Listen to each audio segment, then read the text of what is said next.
Okay, I have a confession to make. I was a stan for Poor Things throughout the whole year. I should have been a stan for the Iron Claw.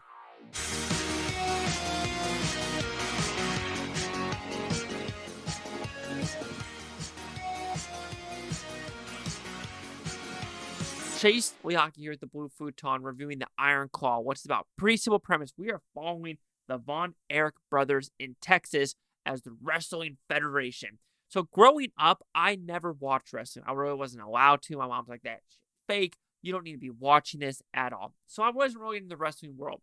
So going into this movie, I knew none of the characters. I didn't know any of the story. But when I left the movie theater, I needed to do research on how true this was, how just mesmerizing the story was, the heartache, the fellowship, the brotherhood bond of this show. Oh my God, the Iron Claw is so close to being a masterpiece for me. And I know for a fact this isn't going to be an Oscar awards movie. It ain't going to be in the top 10, and it needs to be. This takes over Poor Things. This takes over Past Lives. This takes over The Color Purple. I haven't seen Anatomy of Fall or The Zone of Interest yet, so I really can't say about that. But holy baby Jesus, The Iron Claw is a near perfect film that it's awe-inspiring. You want to know more about this family, and you are on the verge of tears in this show. So, because I love it so much, let's talk about the negative. I could only say the negative is some people might say the pacing is a little bit slow. I disagree. We are trying to understand these brothers. I can say the one thing, they should have kept the sixth brother. The sixth brother, apparently, there's suicide in this story. And technically, there's supposed to be 3 suicides with these brothers. 1 by pills, 2 of them gunshots. They decided not to do a third one because of the repetitiveness of it, which I completely understand that they're like, oh my God, this is way too much suicide in a movie. 3 out of the 6 brothers, one of them, they said it could have been suicide, but more of like intestinal issues. And the other one, when they died when they was like 7 years old. So I understand why they took it out because they were like, oh my God, too much. But I think it needed to be in there just because I want to know the whole story of this family and how this dad's and the mom. I do think the mom also has some complacency to this of the family or the parents just being like, it's your brothers, you deal with it. It's your brothers, you deal with it. And you're just like, holy fucking shit. Especially the one at the very end where Jeremy Allen White kills himself. You're just like, God dang it. It is just such a heartbreak. And when that happens, and I said it if you watch my channel, you know, a little snippet of it, is there's a boat scene. That's all I'm going to say. And my mom was next to me, and I'm like, don't cry. Don't cry. Don't cry. And they showed something about the little brother, and I was like, fuck, I'm about to cry. But I didn't. But it makes me wonder, because I talked to my mom about this. She thinks, because there's a heaven, it's basically they're in heaven, they didn't have to do this. And this is what I'm talking about with movie making, where they don't have to show this movie or this scene. They didn't have to put it in this, but they did. It did it so perfectly.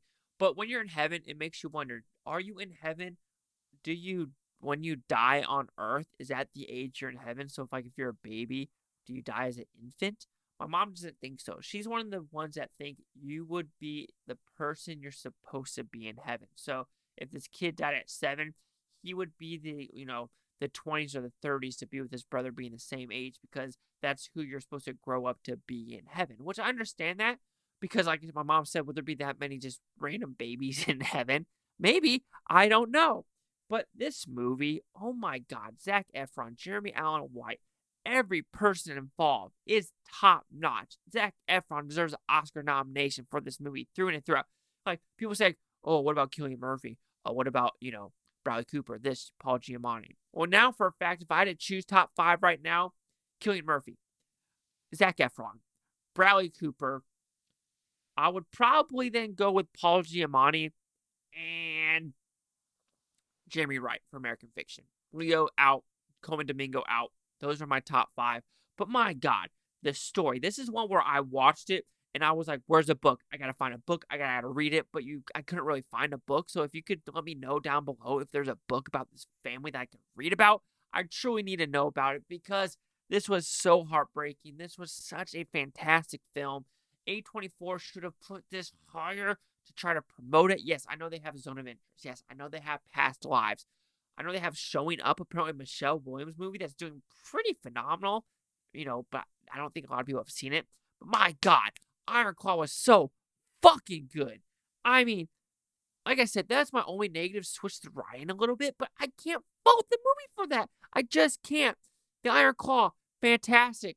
Go watch it. You need to watch it because it is that good of a film. Positives: the directing, the acting, the cinematography, the story writing, everything about it. I mean, my God. And if people are saying this shouldn't be in the top 10, shame on me. Shame on you. So the Iron Claw will receive a 5 out of 5 with futons, which equals that 100%. Let's see the critics' news scores gave this one.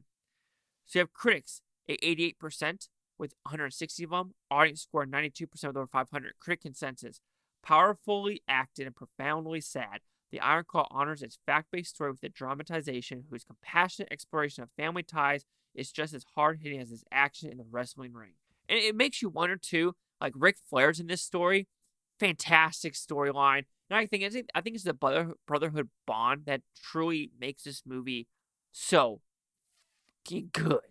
192.88. Chase Hawk here with the Blue Futon. Like, comment, subscribe. One of the things, Bhutontopia, you Bhutonians. Thank you for watching. Have a great day. So you know what? My God. Movies like this are going to get overlooked. And it really shouldn't. It really fucking shouldn't.